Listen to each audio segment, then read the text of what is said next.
You ever go to LinkedIn or go to a conference and see somebody else who's just nailing it with their content marketing? And I'm always curious, how are they doing it? What does it look like behind the scenes? So in this podcast, that's what we're gonna explore. I'm gonna ask dumb questions of smart people to figure out how content marketing is working these days and how you and I can take away actionable steps for our businesses.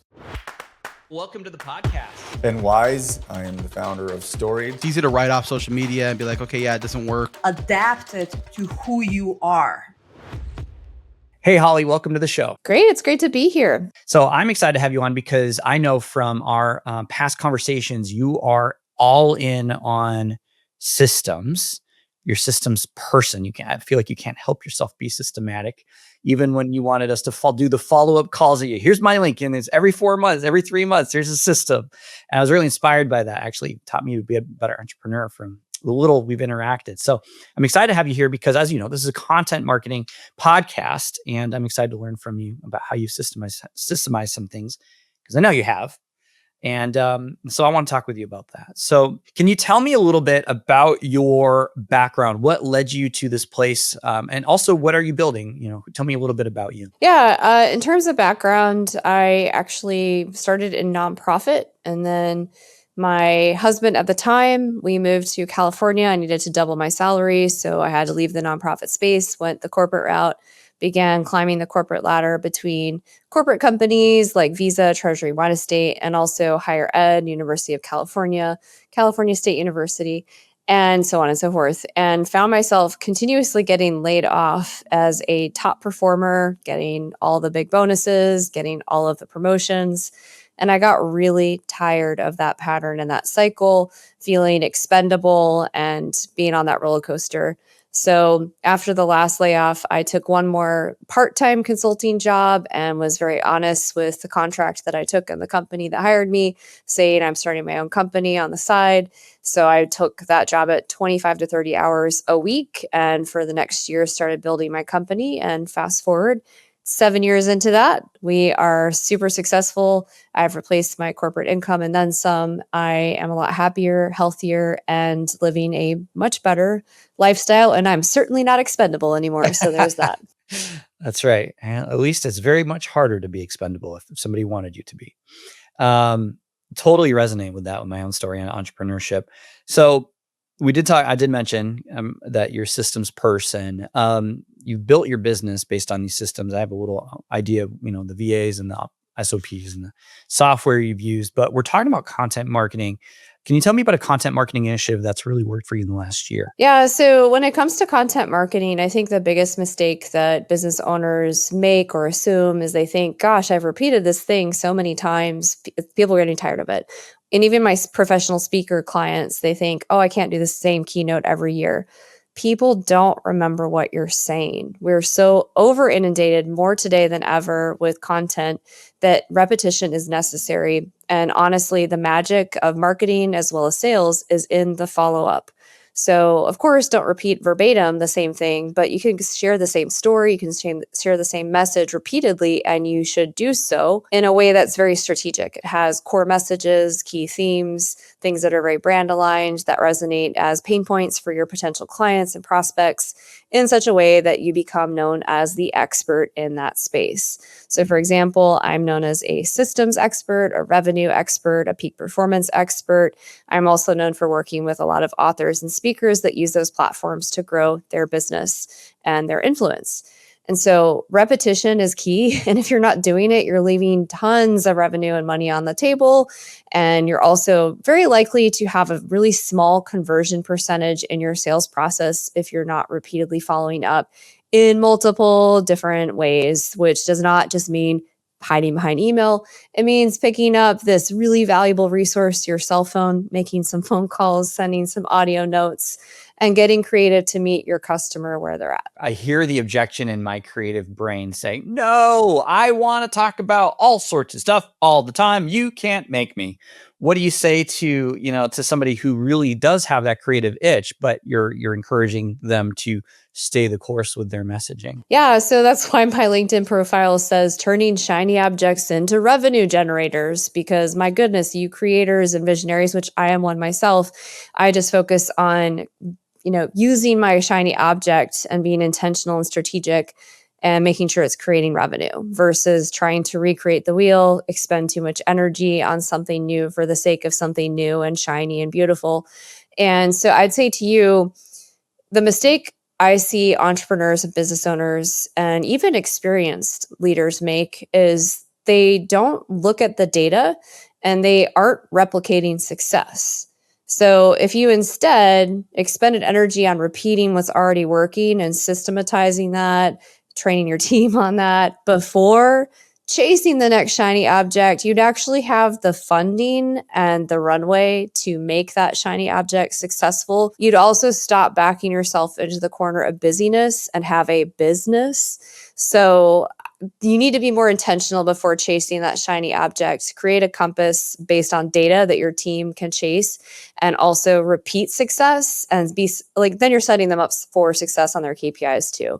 And then everybody's winning. I heard you say your team. A lot of authors and speakers are solo out there, and a lot of entrepreneurs, solo as well. We have a few clients like that in solo space. It can be challenging when you have certain strengths, like speaking on the stage, and then you're asked to create a spreadsheet or something like that.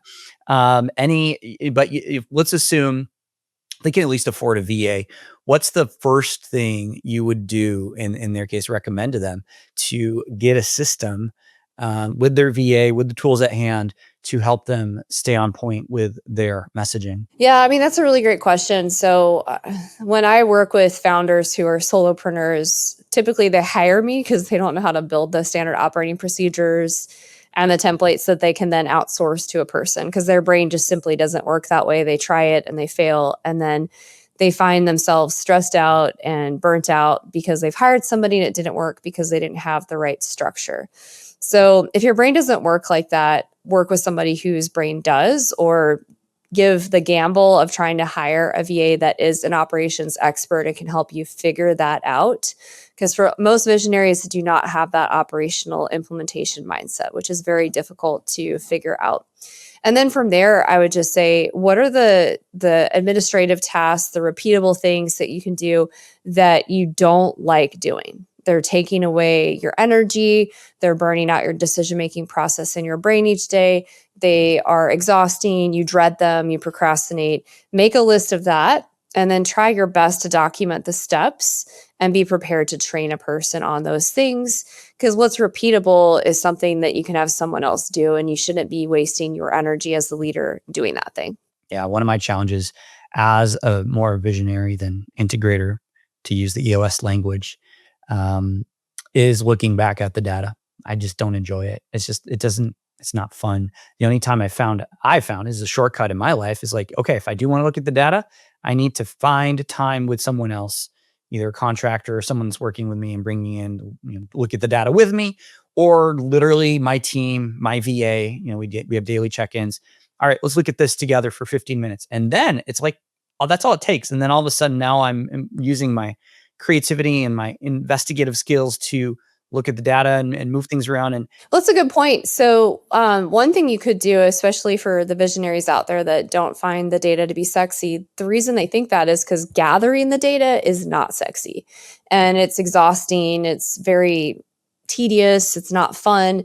But when you have somebody who pulls together a report on your marketing, pulls together a report on your sales, you have a dashboard that actually works automatically because they've set it up that way.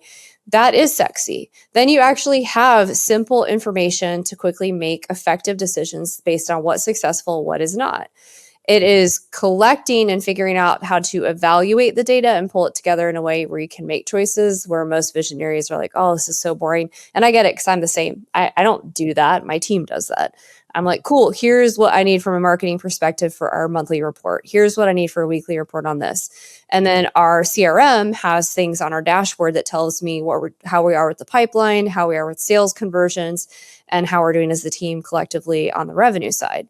So those dashboards, as well as specific reports and KPIs, which are key performance indicators that you want your team performing against for incentives, usually financially, those are sexy when somebody's collecting them for you. I mean, you give me too much credit. I don't know let's say I don't know. What are those KPIs? Like, I'm starting from scratch here. I wrote a book. I love speaking on stages. what the heck are these KPIs I should be looking for? Give me an idea of what these entrepreneurs should be looking for as signs of success that their content is resonating. Well, so in terms of if you're just asking about content and marketing success indicators, that would be is your email list growing? What percentage, how many contacts month over month are growing? What's your open rate on emails? It should be at least 30%. If it's lower than that, or it's not resonating. What's your opt out rate? How many people are unsubscribing to your content? On social media, how many people are viewing your content? How many people are you reaching? Are you growing on that particular platform? In particular, LinkedIn, do you have new connections? Are your connections that are engaging, commenting, liking your content your ideal clients? If they're not, then something's awry. And then you can also do split tests on specific marketing through your CRM, which is your client relationship management system, or your email marketing system. And there's a lot of data behind the covers there that you can evaluate. What's your open rate on your CRM with your prospective clients, with your pipeline? And this is just kind of off the top. And that was quite a few things you can track. Yeah, it's like, whoa, okay, all the things. Well, it brings me to the question of like, when you work with your clients, authors, and speakers, do you come at them with, hey, here's a great system pre-made, here are the KPIs we're going to be looking for? Or do you do the typical discovery process and then customize it? How do you systemize your own internal, strategic goals through KPIs for your clients? Yeah, so it's pretty curated and customized to meet them where they're at, because most of the clients we work with are 6 or 7 years or more into their business. So they already have technologies, they already have systems in play. So we're usually meeting them where they're at with their systems and making recommendations for some integrations, some automation, some templates we can set up with them in their CRM or for them. And then in terms of KPIs, we are generally, especially if we're hiring a new team member or we're working on a specific project, we will first start by creating an impact filter. That's kind of a Dan Sullivan comment and an idea, but it's very effective for defining what success looks like for a particular project or a particular scope of work. And then beneath that, there are KPIs. And so that's for a project. If we're doing something like helping a client hire somebody new for a gap or a blind spot within their company or within their team, we will create a job description, impact filters, and KPIs alongside incentive plans and some initial standard operating procedures and help them onboard that person. And that's a lot. So most business owners, by the time they've decided to hire the next person, they're so busy they need somebody to help them actually be successful in hiring that person. Yeah, let's go back to the content thing we were talking about, systematizing that. Is there any kind of specific content tactic that's been working for you in the last year that you've found a lot of joy in systemizing? Well, I'm not sure how systemized it is. It's more planning and strategic with some systemization. So we do annual content planning the year before for the entire year ahead. So typically in September, October, we spend a month or two, me and the marketing team, on what is the content arc for the next year going to be? What are the monthly themes? What are the revenue goals we're going after? What services or product pyramid items are we pushing? And what themes came up from this last year, plus an assessment of the existing year, what was successful, what wasn't, obviously influences the following year. I would say most effective platforms and content strategies, we do something called LinkedIn lead generation. And so this helps to do some automation on the upfront, like the connection side, where we help our clients, we do consulting with them to set this up systematically. And it's automated just for the connection. So for the initial invitation, and then we actually design specific manual templates that they or an assistant can follow up with. So that part's not automated, because if you automate it, it's obvious that it's automated and like it doesn't work very well. But the LinkedIn platform in general, in terms of bringing people into your sphere of influence that are what we call purchasers, partners, platforms, and promoters, all 4 Ps generate revenue, is very effective. 75% of our revenue as a company came from LinkedIn, as well as collaboration partnership. So that strategy has been very effective. And then the other strategy is using LinkedIn and group calls. We can then find people who are great referral partners and collaboration partners. And we have a specific standard operating procedure with follow-ups, which is how Justin and I met. And that is a great way to be top of mind for partnership, for cross promotion, for referrals in a way where everybody's winning. And those two strategies alone, again, did 75% of our annual growth in the past 2 years. Yeah. So your strategy on LinkedIn of leveraging partner and slash partnerships is really where it's at. And I found that to be true for myself as well. I think it's really underrated, under talked. Is that a word? Underspoken area of Underutilized. yeah, unrecognized. Yeah. Area of LinkedIn, using LinkedIn is what if, how, instead of everybody thinks about, if I got to do LinkedIn, it's finding prospects, but what if you could leverage LinkedIn for partnerships and pair that together and staying top of mind with your partners? I talk about that all the time in my content. It's the most underrated way to use LinkedIn is to use it to stay in touch with partners and stay top of mind and give value. And that's what it was created for, you guys. In case you forgot, LinkedIn is a networking relationship platform. If you're not using it that way, you're again leaving money on the table, and they can smell it from 20 gazillion miles away. And then they're like, "Oh, car salesman, stay away from me. That's gross. That's disgusting." And they're not going to engage with you. Yeah. And I found it's a huge part I like to talk about with my clients is, hey, if you want prospects on here, but don't forget your partners are on there as well. And you're going to get, when I first did my content back in 2023, starting early 2023, started posting content, a lot of video content, specifically because I'm a video guy, for 3 months. I remember saying, telling myself the mantra, trust the process, trust the process.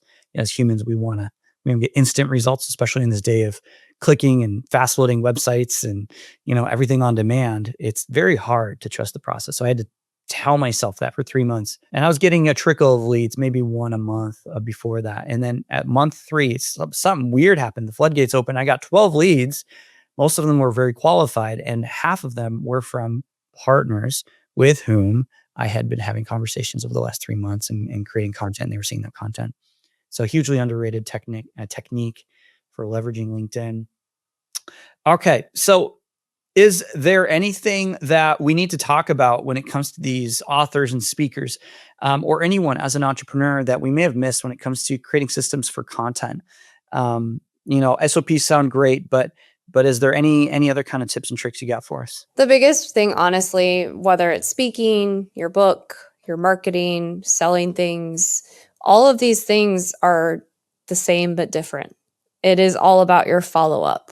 So whether it's your content strategy on LinkedIn and staying relevant and the expert in a space, or it's your sales process and touching base with prospects continuously until you close them. Because you guys, I've had somebody I've been in touch with for 7 years and they finally just said yes. I love it. Well, thank you, Holly, for your insights. There is so much depth to this, and we just got to scratch a little bit of the surface. If nothing else, I hope people, whether they're founders or content marketers, understand that systems are what drive results at the end of the day. Yes, creativity matters, but my takeaway from talking with you and others that are system minded is that systems are what help you be sustainably relevant and top of mind. So systems are sexy and content is king or queen. There you go. There you go. I love that. It's a great note to end on. And where can people find you, Holly? Absolutely. You can find me at hollyjeanjackson.com. You can also find me on LinkedIn, Instagram, YouTube, all the social channels at Holly Jean Jackson. Beautiful. Well, thank you again for being here. Thank you.